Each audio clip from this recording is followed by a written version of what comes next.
भैया आज से शुरू हो रहा है इंडिया का अपना त्यौहार यानी कि आईपीएल। और आज आपको पता है ओपनिंग मुकाबला, और ओपनिंग में एक तरफ होंगे धोनी के धुरंधर तो दूसरी तरफ होंगे कोहली की टीम। हालांकि ऑफिशियली आरसीबी अब फैफ डुप्लेसिस की टीम है, वहीं सीएसके जो कल तक महेंद्र सिंह धोनी की टीम हुआ करती थी, लेकिन अब वो ऑफिशियल तौर पे हो चुकी है ऋतुराज गायकवाड़ की। लेकिन आपको पता है धोनी जब तक टीम में रहेंगे तब तक वो टीम धोनी के नाम से ही जानी जाएगी। चलिए इस वीडियो में हम आज के इस मुकाबले के होने वाले प्रीव्यू के बारे में जानते हैं, जानेंगे प्लेइंग 11, जानेंगे थोड़े से कुछ स्टैट्स और थोड़ा सा कंपैरिजन, और लास्ट में अपनी ओपिनियन के साथ साथ देंगे विन प्रेडिक्शन। तो चलिए शुरुआत करते हैं कुछ टीम अपडेट्स के साथ में कि भाई क्या कुछ टीम अपडेट्स है। देखो आरसीबी के खेमे से ये अपडेट है कि भाई पहले कहा जा रहा था पता नहीं टॉम करन उपलब्ध है कि नहीं है, लेकिन अभी कंफर्मेशन आ चुकी है कि टॉम करन भी उपलब्ध रहेंगे। और पूरी की पूरी टीम जो है आरसीबी मैनेजमेंट की तरफ से यही खबर है कि भाई पूरी की पूरी टीम जो है वो खेलने के लिए उपलब्ध है। अब 11 कौन से होंगे ये आगे आपको वीडियो में पता चलेगा, जो मुझे लगता है। वहीं सीएसके की तरफ से आपको पता है कि भाई डेवन कॉनवे नहीं है, वो हो चुके हैं शायद 8 हफ्तों के लिए रूल्ड आउट, मतलब पूरा आईपीएल आप समझ लीजिए वो नहीं दिखेंगे। तो उनकी जगह पे अभी ओपनिंग में तो खैर रचिन रविंद्र दिखेंगे, तो और उसके साथ साथ पथिराना वो भी उपलब्ध नहीं है। तो ये दोनों टीमों की जो है वो क्या कहेंगे न्यूज रूम वाली अपडेट थी। तो चलिए मूव ऑन करते हैं स्टैट्स की ओर कि भाई क्या कुछ रहने वाले स्टैट्स। तो देखो स्टैट्स में ज़्यादा कुछ नहीं, हम केवल हेड टू हेड लेकर आए कि भाई स्टैट्स में हेड टू हेड में क्या है, उसके बाद प्लेइंग 11 पे मूव करेंगे, फिर कंपैरिजन में थोड़ी बहुत जो है वो हम बातचीत करते हैं। चलिए देखो स्टैट्स की बात करें हेड टू हेड की, ओवरऑल इन दोनों टीमों ने कुल मिलाकर के 31 मुकाबले खेले ओवरऑल, मतलब अभी 2008 से लेकर के अब तक वो 2 साल हटा देते हैं सीएसके के अगर, तो ओवरऑल 31 मुकाबले हुए। उसके बाद फिर बात करते हैं सीएसके ने ओवरऑल 31 में से जीते हैं 20 मुकाबले, जबकि आरसीबी ने जीते हैं 10 और 1 मुकाबला रहा है इनका नो रिजल्ट का। अब देखो सबको पता है मुकाबला होम ग्राउंड है किसका, चेन्नई का चेपॉक में होना है। वहां पर क्या रिकॉर्ड है, अब वहां पर जैसे ओवरऑल रिकॉर्ड चेन्नई का भारी है, तो वहां पर भी आरसीबी पे चेन्नई ही भारी है। ओवरऑल अगर चेपॉक के रिकॉर्ड की बात करें तो वहां पर कुल मिलाकर कभी 8 मुकाबले खेले हैं आरसीबी और चेन्नई ने आमने सामने, जिसमें से 7 मैचेस जीते हैं चेन्नई ने और आरसीबी ने जीता केवल 1 मैच, शायद वो भी 2008 में जीता था चेपॉक में। उसके बाद आरसीबी ने वहां पर कोई भी मैच जीता नहीं है। तो भाई कुल मिलाकर के अगर यहां पर देखा जाए हेड टू हेड में तो चाहे ओवरऑल देख ले या ग्राउंड के बेसिस पे देख ले, दोनों तरफ से पल्ला भारी है किसका, वो है चेन्नई सुपर किंग्स का। चलिए मूव ऑन करते हैं कि भाई क्या होने वाली है प्लेइंग 11 दोनों टीमों की। तो सबसे पहले नजर दौड़ाते हैं हम माफी चाहूंगा सीएसके की ओर, क्योंकि सीएसके वर्सेस आरसीबी है, तो जिसका नाम पहले है उसकी प्लेइंग 11 हम पहले देखेंगे। तो देखिए सीएसके की ओर से आपको पता है कि भाई डेवन कॉनवे नहीं है। अब डेवन कॉनवे नहीं है तो डेवन कॉनवे की जगह खेलेगा कौन, एक ही नाम जहन में आता है, वो है रचिन रविंद्र। हालांकि आईपीएल में कैसा परफॉर्म करेंगे ये तो पता नहीं, लेकिन अपनी टीम न्यूजीलैंड के लिए बढ़िया परफॉर्म कर रहे हैं, तो जिसके चलते मुझे लगता है न्यूजीलैंड के लिए परफॉर्म किया था, इसी वजह से तो सीएसके ने खरीदा ही था। तो यहाँ पर रचिन रविंद्र आपको ओपनिंग करते हुए देखेंगे। तो ओपनिंग पेयर कौन रहेगा, कैप्टन ऋतुराज गायकवाड़, उनके साथ रहेंगे रचिन रविंद्र। अब मिडिल ऑर्डर की बात कर लेते हैं भाई, नंबर 2 3 4 की 3 4 5 इसकी बात कर लेते हैं। तो फिर अजिंक्य रहाणे आ जाते हैं, फिर आएंगे आपके डैरल मिचेल, अच्छा खासा पैसा देकर के अक्सर में डैरल मिचेल को खरीदा था, वो खेलेंगे। उसके बाद आ जाते हैं शिवम दुबे। अब देखो इंपैक्ट प्लेयर का रूल है, तो वहां पर शिवम दुबे को बैटिंग के टाइम पे खिलाएंगे या फिर बॉलिंग के टाइम पे खिलाएंगे, दोनों खिलाएंगे। यहाँ शिवम दुबे के ऊपर मुझे थोड़ा सा डाउट है, मुझे लगता है कि हाँ मोइन अली आ सकते हैं। खैर इंपैक्ट पे बात करते हैं। तो ये हो गया डैरल मिचेल, इसके साथ साथ हो जाएंगे आपके यहाँ पर अजिंक्य रहाणे, डैरन मिचेल और शिवम दुबे। उसके बाद आ जाते हैं रविंद्र जडेजा, एंड फिर आपको देखने को मिल जाएंगे थाला महेंद्र सिंह धोनी।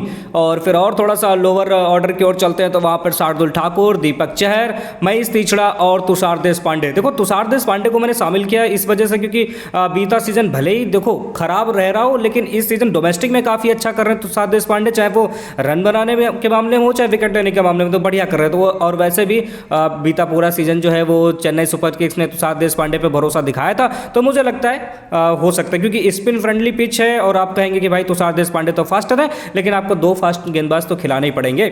शार्दुल ठाकुर भी हैं तो 3 हो गए ये तो, लेकिन खैर मेरा मानना है कि ये हो सकता है। और वैसे मोइन अली को इंपैक्ट की बात करें तो इंपैक्ट प्लेयर का रूल है, तो मुझे लगता है शिवम दुबे की जगह पे मोइन अली को शामिल किया जा सकता है। तो आपके पास रविंद्र जडेजा हो जाएंगे, मोइन अली हो जाएंगे और उसके साथ साथ हो जाएंगे महेश तीछड़ा। 3 बढ़िया क्वालिटी स्पिनर आपके पास उपलब्ध रहेंगे गेंदबाजी करने के लिए। तो मुझे ये लग रहा है कि भाई चेन्नई सुपर किंग्स इसके साथ जा सकती है। अब किसके साथ जाएगी ये तो शाम को जब मैच होगा 8 बजे तभी पता लगेगा कि भाई चेन्नई सुपर किंग्स किन किन खिलाड़ियों के साथ जा रही। बट मेरा प्रेडिक्शन यही है कि भाई ऋतुराज गायकवाड़, रचिन रविंद्रा, उसके बाद Ajinkya Rahane, Daryl Mitchell, Shivam Dubey, Ravindra Jadeja, MS Dhoni, Shardul Thakur, Deepak Chahar, Mahesh Theekshana and Tushar Deshpande. Impact player में मोइन अली आ सकते हैं शिवम दुबे के प्लेस पे, या शिवम दुबे आ सकते हैं मोइन अली के प्लेस में। वो तो डिपेंड करेगा कि टॉस जीत करके पहले कौन क्या करना चाहेगा, यानी कि किसकी क्या बारी आएगी। तो ये तो बात हो गई CSK की। मूव ऑन करते हैं RCB की ओर से। देखो RCB को आपको पता है कि भाई ओपनिंग जोड़ी तो उनकी कंफर्म है। कौन खेलेगा? Virat Kohli and Faf du Plessis. तो ये आएंगे ओपनिंग करने के लिए। वन डाउन आपको रजत पाटीदार देखने को मिल जाएंगे। वैसे अनुज रावत को भी लेकर के काफी चर्चा है, लेकिन अनुज रावत ने हालांकि अभी उतना कुछ किया नहीं है IPL में, और इस सीजन अगर उन्हें खिलाया जाता है क्या करेंगे कैसा करेंगे वो देखने वाली बात रहेगी। बाकी अनुज रावत नंबर 3, नंबर 4, 5, 6 हर जगह फिट हो जाएंगे, उन्हें जहां आप खिलाना चाहें। हालांकि मेरी प्लेइंग 11 में अनुज रावत का जगह नहीं है। मैंने ओपनिंग कराई है विराट कोहली और फैफ डू प्लेसिस से। मुझे लगता है ये तो दोनों ओपनिंग करने आएंगे। अब मैं क्या, सबको लगता है RCB भी यही करेगी। रजत पाटीदार, उसके बाद नंबर 4 पे आ जाते हैं मैक्सवेल, एंड फिर नंबर 5 पे भैया अच्छा खासा पैसा दे करके मुंबई के साथ ट्रेड किया था इन्होंने कैमरन ग्रीन को मुंबई से लिया था, तो वो तो खेलेंगे। तो इनका तो कंफर्म है कि कैमरन ग्रीन नंबर 5 पे खेलेंगे। अब बैटिंग ऑर्डर इनका नंबर 5 पे होगा या और थोड़ा सा पीछे होगा, ये उनको और आगे लाएंगे, ये मुझे लगता है। हालांकि मैच की सिचुएशन पर भी डिपेंड करेगा कि भाई कहाँ पे कैसा क्या मैच चल रहा है। तो कैमरन ग्रीन हो गए। उसके बाद आ जाते हैं दिनेश कार्तिक। मैंने महिपाल लोमरोर को अपनी टीम में रखा है। उसके बाद Mayank Dagar, Alzarri Joseph, Siraj and Karan Sharma. अब देखो स्पिन फ्रेंडली पिच है तो आपको पता है, तो करण शर्मा और उसके साथ साथ मयंक डागर, इनको मैंने रखा हुआ है अपनी टीम में। हालांकि अब स्पिन CSK के कंपैरिजन में थोड़ी सी कमजोर है, तो ये तो बात हो गई इनकी। अब इंपैक्ट प्लेयर में ये किसे लेकर के आते हैं ये थोड़ा सा देखने वाली बात रहेगी। करण शर्मा मुझे लगता है किसी न किसी खिलाड़ी की जगह इंपैक्ट के तौर पर आएंगे, और यहाँ पे किसी और तेज गेंदबाज को भी खिलाया जा सकता है, मुझे ऐसा लगता है। खैर ये तो हो गई RCB और CSK की प्लेइंग 11। अब चलते हैं दोनों टीमों के कंपैरिजन के भी, भाई दोनों टीमें कहां पर किस मामले में स्टैंड कर रही हैं। सबसे पहले बात करते हैं भाई लीडर की, यानी कि कौन बेटर लीडर है। देखो अगर महेंद्र सिंह धोनी होते तो मैं प्रोबेबली जाता यहां पर CSK के साथ में, लेकिन अब महेंद्र सिंह धोनी नहीं बल्कि उनकी जगह पे है ऋतुराज गायकवाड़, और वहीं दूसरी तरफ है फैफ डू प्लेसिस। तो अनुभव के मामले में थोड़ा सा यहां पर कहते हैं ना मार्जिन जो है वो RCB के साथ में। लेकिन अभी अभी आपको लग रहा है कि ऋतुराज गायकवाड़ जो है वो केवल नए कप्तान है, लेकिन भाई इन्होंने डोमेस्टिक में काफ़ी ज़्यादा कप्तानी करी, और आपको पता है एशियन गेम्स के टाइम पर भी ऋतुराज गायकवाड़ ही कप्तान थे, जहाँ पे गोल्ड मेडल लेकर के आई थी टीम इंडिया। तो ये वाला हाल है। तो यहाँ पर मुझे लगता है दोनों के साथ में बराबर जाना चाहूँगा कि भाई दोनों यहाँ पे वेल बैलेंस्ड है, और क्योंकि महेंद्र सिंह धोनी भले ही कप्तान ना हो, लेकिन मैच पे, पिच पे, विकेट पे, मैदान पे तो रहेंगे, उसका भरपूर फायदा उठाएंगे ऋतुराज गायकवाड़। बात कर लेते हैं बैटिंग के मामले में। देखो RCB की पूरी टीम ही बैटिंग को लेकर के बनी है भाई। इनकी गेंदबाजी, मुझे नहीं लगता किसी सीजन इनकी गेंदबाजी कितनी खतरनाक रही हो, क्योंकि हर सीजन यही देखने को मिलता है कि RCB की बैटिंग काफ़ी तगड़ी। तो RCB बैटिंग के मामले में मैं जाना चाहूँगा RCB के पास में। ऑलराउंडर्स की बात करते हैं, देखो दोनों टीमें बढ़िया ऑलराउंडर हैं, चाहे वो बात कर लेते हैं RCB की मैक्सवेल, कैमरन ग्रीन यहाँ पर हो जाते हैं, और चाहे मैं बात कर लेता हूँ CSK के रविंद्र जडेजा और शिवम दुबे जैसे ऑलराउंडर वहाँ भी मिलते हैं। लेकिन ऑलराउंडर्स के मामले में दोनों टीमें काफ़ी बढ़िया, लेकिन मैं थोड़ा सा प्रेफर करूंगा यहाँ पर CSK को, तो कंपैरिजन में ऑलराउंडर यहाँ पर हो जाते हैं। अब आती है मेन बारी स्पिनर्स की कि भैया स्पिनर्स किसके बढ़िया है। तो यहाँ पर नो डाउट देखो करण शर्मा, मयंक डागर ये हैं तो, लेकिन इतना कुछ खासा स्पिन अनुभव इनके पास है नहीं। IPL का ओवरऑल ज़्यादा विकेट भी इनके नाम पर नहीं है। लेकिन यहाँ पर मैं जाना चाहूँगा CSK के साथ में। भाई आपको पता है मोइन अली है, महेश तीक्ष्णा है, रविंद्र जडेजा, तो प्रॉपर स्पिनर, मतलब सारे के सारे स्पिनर हैं जिनके मैंने नाम लिए। लेकिन यहाँ पे स्पिन गेंदबाजी काफ़ी तगड़ी रहने वाली है CSK की, और आपको पता है कि भाई चपक वहाँ पे स्पिन चली तो सामने वाली टीम उसके वारे नारे होने वाले हैं। तो यहाँ पर स्पिन गेंदबाजी में मैं जाना चाहूँगा CSK साथ में। फास्ट बॉलिंग वहाँ पर भी मैं CSK के साथ ही जाऊँगा, क्योंकि पता नहीं किसको खिलाएंगे। देखो मैंने तो अलजारी जोसेफ को रखा हुआ है, सिराज को रखा हुआ है, लेकिन क्योंकि थोड़ा सा स्पिन फ्रेंडली पिच है, तो मुझे लग रहा है CSK के जो गेंदबाज हैं तेज गेंदबाज, वो भी उस पिच के अकॉर्डिंग काफ़ी अच्छे हैं एज़ कम्पेयर टू RCB। तो मुझे लग रहा है कि हाँ तेज गेंदबाजी भी CSK की अच्छी है, ऑलराउंडर भी CSK के अच्छे हैं, और उसके अलावा स्पिन भी अच्छी है। केवल बैटिंग जो है वो मुझे थोड़ा सा मजबूत नजर आती है यहाँ पर CSK के कंपैरिजन में RCB की। तो भाई यहाँ पर कुल मिलाकर के CSK का पड़ना जो है मेरे हिसाब से कंपैरिजन में भारी पड़ रहा है चेपॉक में। अब अगर मैं बात कर लेता हूँ भाई यहाँ पर प्रिडिक्शन या विन स्ट्रेटजी जिसको बात करें, तो देखो RCB को कुछ नहीं करना है। RCB को क्योंकि उनकी बैटिंग काफ़ी मजबूत है, तो भाई आपके बैटर्स को ही चलना पड़ेगा। अब यार आपने पूरी की पूरी टीम इसी हिसाब से बना रखी है कि भाई मेरी बैटिंग काफ़ी मजबूत है, हम बैटर्स हैं, तो अगर आपके बैटर्स नहीं कुछ नहीं किया तो फिर तो आपका काम तमाम हो जाएगा ना। तो यहाँ पर आरसीबी के बैटर्स को परफॉर्म करना पड़ेगा तभी, क्योंकि गेंदबाजी आपका मजबूत पक्ष है नहीं, तो गेंदबाजी के भरोसे मत रहिए। आपके बैटर्स जितना अच्छा करेंगे उतनी बढ़िया आपकी टीम करेगी।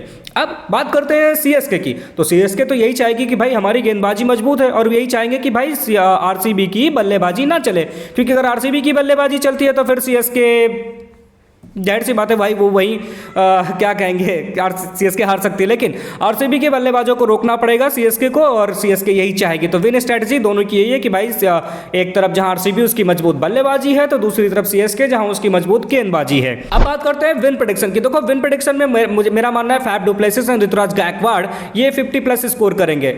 एक साथ नहीं, आरसीबी के लिए करेंगे फैफ डु प्लेसिस, और जबकि ऋतुराज गायकवाड़ करेंगे सीएसके के लिए, ऐसा मुझे लगता है। तो ये तो बात हो गई। और मुझे ना पता नहीं क्यों ऐसा फील आ रहा है कि पिछले कुछ साल के मुकाबले देख करके चेपॉक के कि भाई वहां आरसीबी और सीएसके के बीच मुकाबला वन साइडेड हो सकता है, पता नहीं क्यों, बट मुझे ऐसा अंदर से फील आ रहा है। कहते हैं ना वो दिल दिमाग के बीच जद्दोजहद जो होती है कि भाई मुझे लग रहा है जीतेगा कौन, ये तो अलग बात होगी कि भाई आरसीबी ले जाएगी या सीएसके ले जाएगी, लेकिन मुझे कहीं ना कहीं लग रहा है कि एक टीम एक तरफा ये मुकाबला जीतने वाली है। अब फाइनली जिसका आप और हम इंतजार कर रहे थे कि भाई विन प्रेडिक्शन क्या है मेरी, तो देखो मैंने बात की फास्ट गेंदबाजी किसकी अच्छी, स्पिन किसकी अच्छी, ऑलराउंडर किसके अच्छे, तो वहीं से आपको समझ जाना चाहिए था। देखो आप जितने भी मेरे दर्शक जो मेरे साथ पहले से जुड़े हैं उन सबको पता है कि RCB and LSG are my favourite teams, but मुझे लग रहा है कि भाई आज का मुकाबला आरसीबी नहीं बल्कि सीएसके जीतेगी। अब आपको क्या लग रहा है भाई, आप कमेंट सेक्शन में बताओ, क्या कोई प्लेइंग 11 में आपके हिसाब से मेरी गड़बड़ी है, आप ये बता सकते हैं।